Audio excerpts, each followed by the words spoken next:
कौन इसका जिम्मेदार है? मोदी जी बनाएंगे मदरसा, योगी जी बनाएंगे मदरसा, अमित शाह से उम्मीद करते हो? अरे वो ईमानदार है, बोलो।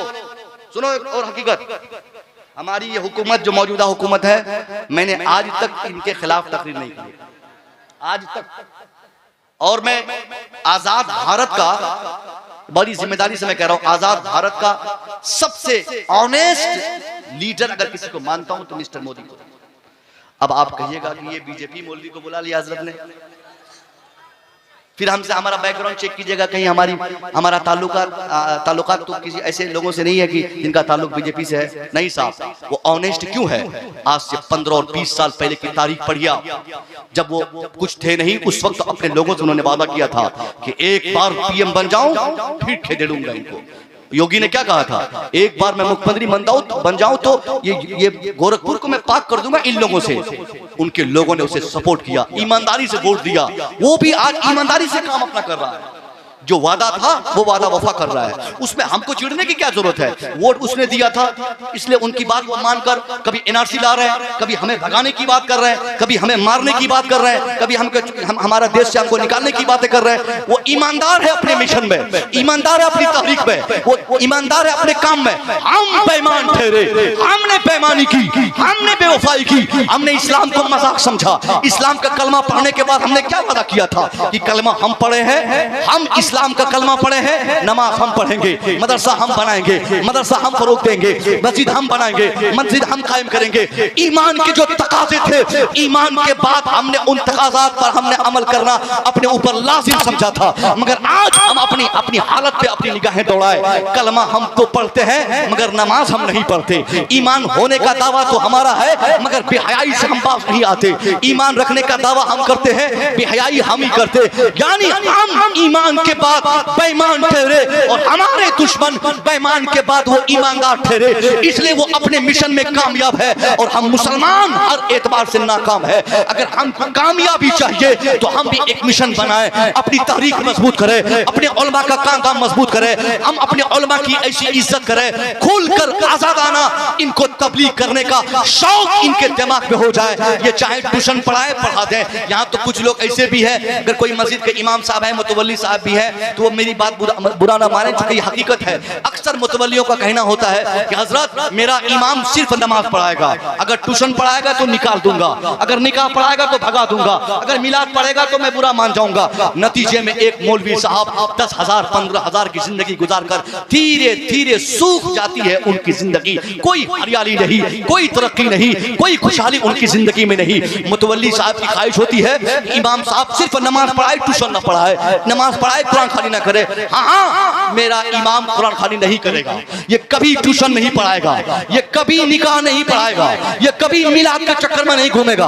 आप अपने बेटों की तरह तनख्वाह इनकी कर दो, इनकी कमाई जिस दिन आपके बच्चों की तरह हो जाए, इनके पास भी मर्सिडीज कार मस्जिद की कमेटी की तरफ से हो जाए, नमाज पढ़ाने के लिए, आने के लिए, जाने के लिए, कहीं घूमने के लिए। तो पागल है ये लोग क्या कि बिला वजह ये दौड़ेंगे भागेंगे, इधर उधर पैसों की तलाश में घूमेंगे। जिनकी तनख्वाह 1 लाख होगी तो काहे वो इधर उधर तावीज लिखेंगे। आज जो हमारे उलमा तबलीगी काम छोड़कर वो दूसरे काम पर ध्यान देते हैं, वजह क्या है? इनको हमने मजबूर कर दिया है, इनकी कमाई को हमने रोक दिया है, इनकी तरक्की के रास्ते पे हमने रोड़े डाल दी है। नतीजे में ये अपनी बीवी बाल बच्चों की परवरिश के रास्ते को बेहतर करने के लिए कभी तावीज लिख लेते हैं, कभी मिलाद पढ़ देते हैं, कभी कुरान खानी कर देते हैं, कभी तकरीर से 2-4 पैसे हासिल कर लेते हैं। अरे साहब, आपकी बीवी बीमार पड़ती है, आपकी बीवी को हॉस्पिटल ले जाना पड़ता है, तो क्या इनकी बीवी बीमार नहीं पड़ती? क्या इनको दवाई खाने की हाजत नहीं होती? क्या इनको अपने बच्चों के खाने का इंतजाम नहीं करना पड़ता? मन्नो सलवा की तरह खाना थोड़ी आता है। अरे सारी बीमारियां इनकी भी हो, इनके पास भी है,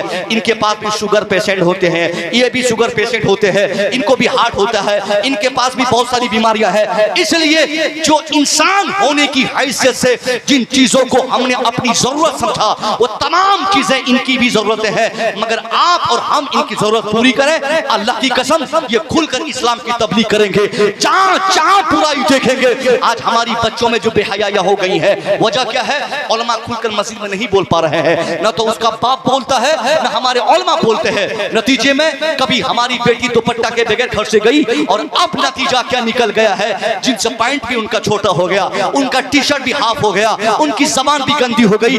बदौरे मुसलमान आज ये कहने को नहीं कि ये मुसलमान की बच्ची है, ये मुबारक और बासादत की रात को मैं आपके सामने ये कहने पर मजबूर हूँ, अल्लाह की कसम, ये टूटा हुआ समाज, ये कमजोर समाज, ये मुसलमानों की तबाहकुन हालत, ये हमारा समाज और हमारी सोसाइटी, अगर हम चाहते हैं कि अल्लाह ईमान की सही बरकतें हमें नसीब फरमा दे, तो इसके लिए बहुत ज्यादा कुछ करने की जरूरत नहीं। अल्लाह के रसूल के उस फरमान पे अमल कीजिए। मेरे सरकार ने कभी किसी जमाने में कहा था, जिस समाज की बेटियां बहाया होती है, जिस समाज की बेटियां पर्दों का एहतमाम करती है, जिस समाज के बच्चे बहाया होते हैं, पर्दों का एहतमाम करते हैं, अल्लाह उस समाज से गैब से रहमतों की बारिशें फरमाता है। और जहां बेहयाई होती है, जहां बदतमीजी होती है, आज इनमें से अक्सरों के पास फैक्ट्री है, किसी के पास 500 लेबर, किसी के पास 1000 लेबर, कोई आइंदा साल 2000 लेबर का सपना देखता है, बरकत किसी के पास है नहीं, सबका चेहरा लटका है, सबको परेशानी लगी है। कोई खुलकर इतने बड़े मजमे से ये नहीं कह सकता कि हजरत मैं अपनी फैक्ट्री से खुश हूँ, मैं अपने काम से खुश हूँ, मैं अपनी तनख्वाह से खुश हूँ, मैं अपनी मुलाजमत से खुश हूँ। ये खुशी कहाँ चली गई? ये कमाई की बरकत कहाँ चली गई? क्यों नहीं अल्लाह की तरफ से खुशियों की बारिशें हमारे समाज में होती है? वजह क्या है? वजह यही है, नबी ने कहा था, जिस मुआशरे की बच्चों के सर का एक बाल भी दूसरों की निगाहों के लिए जीनत बन जाए, अल्लाह उस समाज से बरकतों को उठा लेता है, वहां बरकत कभी नहीं होती। आप अगर चाहते हो कि अल्लाह की तरफ से रहमतों का नुज़ुल हो जाए, तो पहले अपनी बच्चों को हया का पैगाम दे दो, अपने बच्चों को बहया बना दो। आपकी बेटी, हमारी बेटी जब तक बहया नहीं बनेगी, जब तक हया की चादर उनके सर पर नहीं उड़ जाता, तब तक हम समझ लें कि हमारी बच्ची कामयाब नहीं, हमारा मुआशरा कामयाब नहीं। दूसरी सबसे इंपॉर्टेंट बात जो मैंने बतानी थी, वो ये है कि आज का मजमे का मकसद ये था कि इतने बड़े मजमे से हम और सब कसरत से अल्लाह का एहसान याद करें। हमारा पूरा मुआशरा, एक बीमारी ये भी आ गई कि हमारे पास अल्लाह ने क्या दिया है, हमको अल्लाह ने क्या दिया। लेबर समझता है कि अल्लाह की सारी दौलत हमारे सेठ को, सेठ समझता है हमारे सेठ के सेठ को। हर आदमी अपने को कमजोर समझकर एहसास कमतरी का वो शिकार हो चला है। उनको इसका एहसास नहीं कि अल्लाह की बहुत बड़ी दौलत उनके बाजू में कुव्वत की सूरत में अल्लाह ने अता फरमाई है, आंखों में बीनाई की सूरत में अल्लाह ने अता फरमाई है, पाँव में चलने की ताकत की सूरत में अल्लाह ने अता फरमाई है। इस एहसास के साथ आप अल्लाह का शुक्र अदा करें आज इस मुबारक रात को कि अल्लाह तू मुझे सेठ नहीं बनाया तो क्या हुआ, तू मुझे अमीर नहीं बनाया तो क्या हुआ, तू मुझे 50 करोड़ का मालिक नहीं बनाया तो क्या हुआ। अल्लाह तू मेरे बाजू को सलामत रखा है, तेरा शुक्र है। तूने मेरी बिनाई जो कमजोर थी उसे दुरुस्त फरमाई, तेरा शुक्र है। जिस दिन अल्लाह की हर नियामत के बदले में हम इस तरह कहते रहे कि अल्लाह तेरा शुक्र है, अल्लाह तेरा शुक्र है, तूने आंख दिया तेरा शुक्र है, पांव दिया तेरा शुक्र है। अल्लाह की कसम, शुक्र अदा करने की ऐसी बरकतें आएंगी, आदमी गरीब भी होगा तो बादशाहत की जिंदगी वही गुजारेगा। और जब तक वो अल्लाह का शुक्रगुजार बंदा ना बन जाए, 50,000 नहीं 50 करोड़ रुपया महीना कमाएगा, उसको सच्ची खुशी हासिल नहीं होगी। आप और हम जिस हालत में हैं, मजदूर हैं तो अल्लाह का शुक्र अदा करें, सेठ हैं तो अल्लाह का शुक्र अदा करें। एक बिघा जमीन में घर हो या एक कट्ठा में हो या एक बालिश में हो या स्टेशन पे रहते हो, अगर हम सिर्फ जिंदा है, सांसें लेने की ताकत अल्लाह ने हमें अता फरमाई है, तो अल्लाह का एहसान है। ये सांस लेना और सांसों को वापस करना, एक वक्त पे 2 एहसान अल्लाह अता फरमाता है। सांस लेते हैं तो गोया हम अपने अंदर ऑक्सीजन डालते हैं, अल्लाह ऑक्सीजन भेज दे, उसे वापस करने का रास्ता अल्लाह बंद कर दे तो मौत यकीनी है। अगर हम फिर वापस करें कार्बन डाइऑक्साइड की सूरत में, फिर ऑक्सीजन को हमारे लिए बंद कर दे तो मौत यकीनी है। इसलिए साहिबों, आप ये कहो कि अल्लाह तू, तेरा एहसान है कि तूने मुझे जिंदा रखा है। लॉकडाउन पीरियड में सेकंड टाइम पे जो अमवात हुई, जो डेथ हुए, उसकी वजह क्या थी? अक्सरों को ऑक्सीजन की कमी हो गई।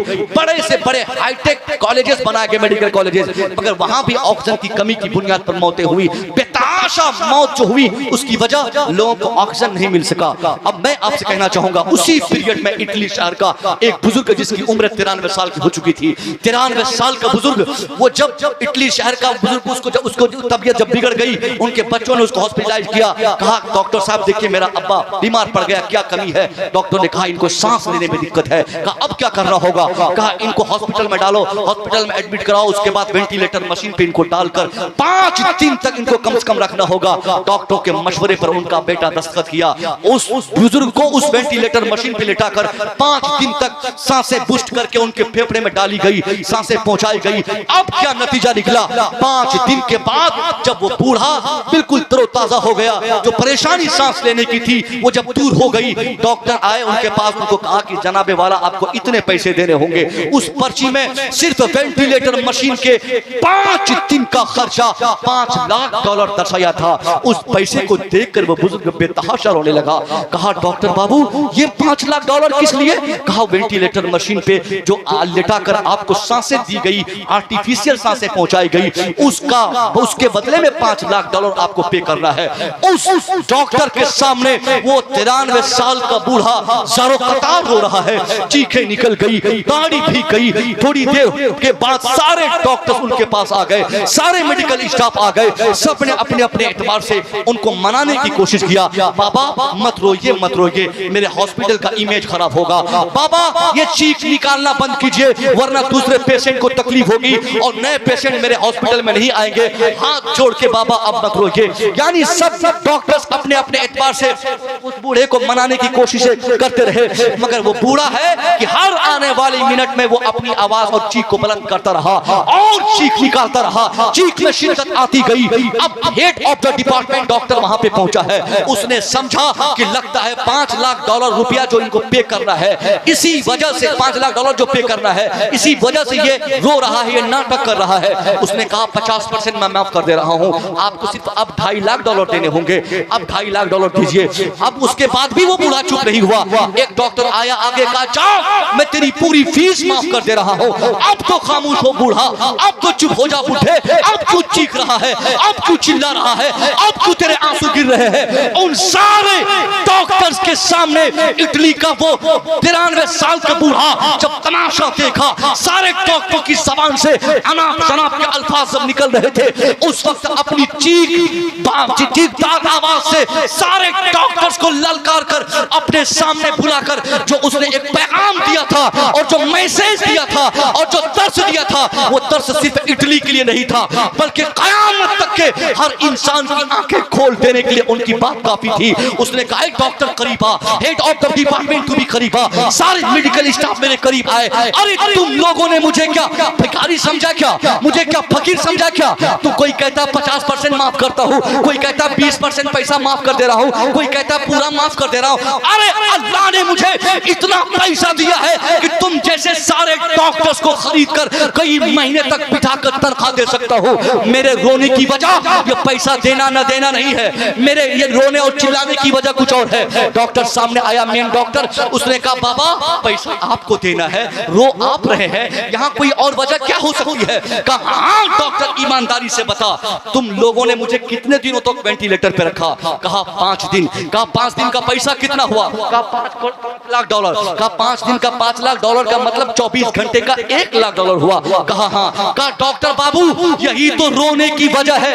एक डॉक्टर, अल्लाह ने मुझे इतनी दौलत दी है, मैं चाहूं 5 लाख नहीं $50 लाख तुझे देकर इस वेंटिलेटर मशीन और आर्टिफिशियल सांस के बदले पैसा देकर मैं घर चला जाऊंगा, आजाद हो जाऊंगा, मेरे ऊपर कोई तेरा कर्जा नहीं रहेगा। मगर मेरे रोने की वजह भी यही है कि एक डॉक्टर के मसनूई गैस और ऑक्सीजन के जरिए जो अगर बंदे का इलाज हो जाए उसका पैसा देकर वो आजाद हो सकता है। मैं उस अल्लाह का कितना मकरूज हूँ जो अल्लाह पैदाइश से पहले माँ के पेट से मुझे सांसें अता फरमा रहा है। वो अल्लाह आज तक 93 साल तक मुफ्त में सांसें दे रहा है।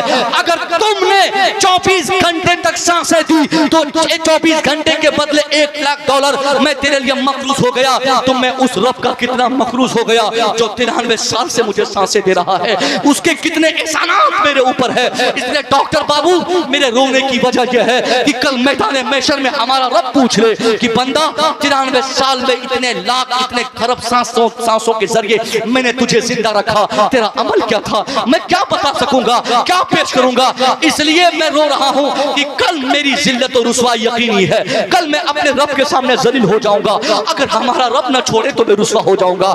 इस मुबारक रात को इतने बड़े मजमे में से कोई शख्स ऐसा नहीं है जिनके ऊपर 24 घंटों में करोड़ अल्लाह ऐसा नहीं फरमाता है। मगर कौन कहता है अल्लाह तेरा शुक्र है, कौन बोलता है मौला तेरा शुक्र है। हर आदमी को लालच ने खा गया, हर इंसान को उनके तमाने तबाह बर्बाद कर दिया। इसी वजह से अल्लाह की मोहब्बत जो हमारे अल्लाह से मोहब्बत जो होनी चाहिए वो हमारे दिल में नहीं। ये आखिरी रात है, ये लास्ट रात है।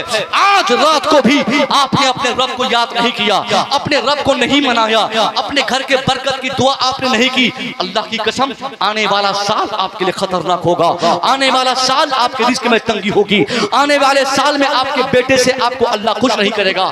इसके लिए आज की रात स्पेशलिस्ट है।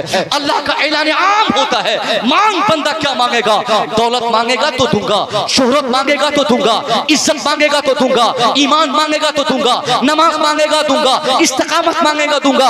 यानी हम बंदों में से अल्लाह की तरफ से ऐलान होता है जो बंदा जिस चीज की मांग करेगा, आज की रात अल्लाह का वादा है मांगने वाले की नीयत सच्ची होनी चाहिए। अपने गुनाहों से तौबा करके एक आदमी ईमानदारी से अपने रब को आज राजी कर ले। नमाज फजर से पहले आप मस्जिद में चले जाएं, 2 रकात शुक्राने की नमाज अदा करें, अपने रब से की बारगाह में ये अर्ज करें, अल्लाह तेरी दी हुई रातों को मैंने तबाह बर्बाद किया, तेरी दी हुई ताकतों को हमने 1000 रातों में तबाह बर्बाद किया। ये उंगलियां गलत कर बैठी, ये आंखें गलत कर बैठी, ये पाँव गलत कर बैठा, ये दिल गलत कर बैठा। ये अल्लाह 1000 तरीकों से तेरी मैंने नाफरमानी की, मगर तेरे महबूब ने कभी ऐलान किया था कि जो शख्स आज की रात सिद्क दिल से तौबा करेगा मैं उनकी तौबा कबूल करूंगा। या अल्लाह मैं तौबा करता हूं, मेरी तौबा कबूल फरमा। अल्लाह मुझे नेकों की फहरिस्त में दाखिल फरमा।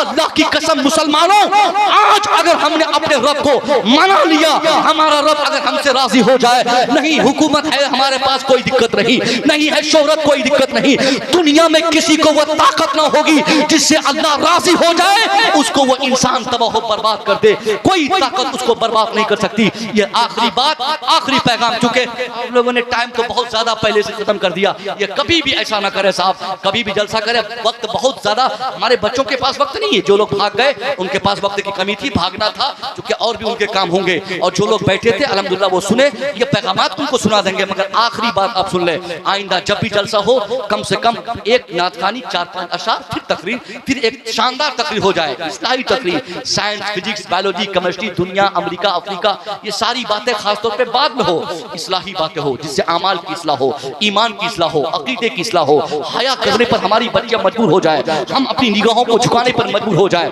अपने रब को हम राजी करने का रास्ता पाले। इन मुद्दों पर हम खुलकर आज की मुबारक रात को बात करें। ऐसी शानदार गुफ्तगू के साए में हम पूरी रात गुजारे कि जब यहाँ से नमाज फजर के लिए हम जाए तो हम में से अक्सर बेशतर की आंखें भर आए और इस एहसास के साथ जाए कि अल्लाह आज मैं तुझको राजी करके रहूंगा। ए मेरा रब तो मुझसे आज राजी हो जा। और जब अल्लाह राजी होगा हमारे गुनाह माफ होंगे, हम कामयाब होंगे, हमारा मुआशरा कामयाब होगा। ज्यादातर आज ये दाना मंडी और ये लुधियाना की जो भी महफिल है, जो भी जलसा होता है, इसको नात खानी के हवाले से हम ज्यादातर इसको टारगेट कर बैठे हैं। बहुत ज्यादा सुनने का शौक होता है, अच्छी बात है। हमारे शाहबाज भाई ने कहा था कि नात सुनिए, अच्छी बात है, मगर तकरीर का भी एहतराम कीजिए। मगर वो जोश कहाँ चला गया, वो जज्बा कहाँ चला गया, वो संजीदगी कहाँ चली गई, वो हाथ उठना कहाँ चला गया, वो तड़पना कहाँ चला गया, वो रोना, वो क्या बोलते मचलना कहाँ चला गया। नहीं साफ नहीं, कहीं ना कहीं नात खानी के बहाने से आप लोग गलत काम कर रहे हैं, गलत फरोग दे, गलत चीज को फरोग दे रहे हैं, गलत चीज को डेवलप कर रहे हैं। मैं तो कहता हूँ तो 4 अशार पूरी रात में कभी कभी आप नात खानी करवा लें, खालिस तकरीर हो। ये हमारे इतने उलमा है, क्या इनको तकरीरें नहीं आती है क्या? मैं आया लेट से 2 बजे रात में, इसका मतलब ये नहीं कि लोग तकरीर नहीं करते। किसी भी आलिम से आप उनको बुलाकर उनसे दीन सीखने की कोशिश करें और जमकर उसके बाद वक्त बचे शाहबाज भाई को बुलाकर जम के नात खानी सुन लें। और अल्लाह जितनी ताकत दिया है शायरों को, नात खानों को, जिनको जो नात पढ़ता है उनको देना, ये नबी की सुन्नत है। आप उस सुन्नत को भी जिंदा रखें मगर तकरीर को फरोग दें। कितनी अफसोस की बात है, इतना बड़ा मजमा, इतना खर्चा और रात के 2 बजे तकरीबन आपने आपका पहला खतीब स्टेज पे आया। ये अफसोस की बात है भाई, कहां हम लोग चले गए। धीरे धीरे देख लीजिएगा, बोल के जा रहा हूँ, शायद आप नहीं बुलाएंगे। जो हालात अभी शायरी की हिंदुस्तान में हो रही है, अलग अलग डिजाइन के शायर पैदा हो रहे हैं, अल्हम्दुलिल्लाह हमारे शहबाज भाई उससे बहुत अलग है ये। और उन लोगों की इज्जत और उनके हौसला अफजाई में जो हम कोई कमी नहीं छोड़ रहे हैं, धीरे धीरे ये शायरी एक भयानक रूप ले लेगी। फिर बड़े बड़े अकाबिर, बड़े बड़े उलमा की स्टेज पे कोई इज्जत नहीं रहेगी। फिर तकरीर को लोग गालियों से इस्तेमाल करेंगे और वो नचनिया टाइप के लोगों को मशलास देने वाली बात है। न दाढ़ी, न नमाज, न शरीयत, न तहारत, न ईमान, कुछ नहीं, सिर्फ तरन्नुम के, सिर्फ आवाज की बुनियाद पर बड़ा से बड़ा पीर उसके सामने झुक जाएगा और आप हैं उनके लिए वह नारा दे पैसा। यही सब होगा तो दीन कौन फैलाएगा? दीन कहाँ सीखेगा हमारा बच्चा? दीन कौन सिखाएगा हमारा बच्चा, हमारे बच्चे को? ये आप कहीं ना कहीं किसी एक को आप बहुत ज्यादा सुनकर, बहुत ज्यादा डेवलप करके, बहुत ज्यादा तवज्जो देकर कहीं न कहीं दूसरे हिस्से को आप कमजोर कर रहे हैं।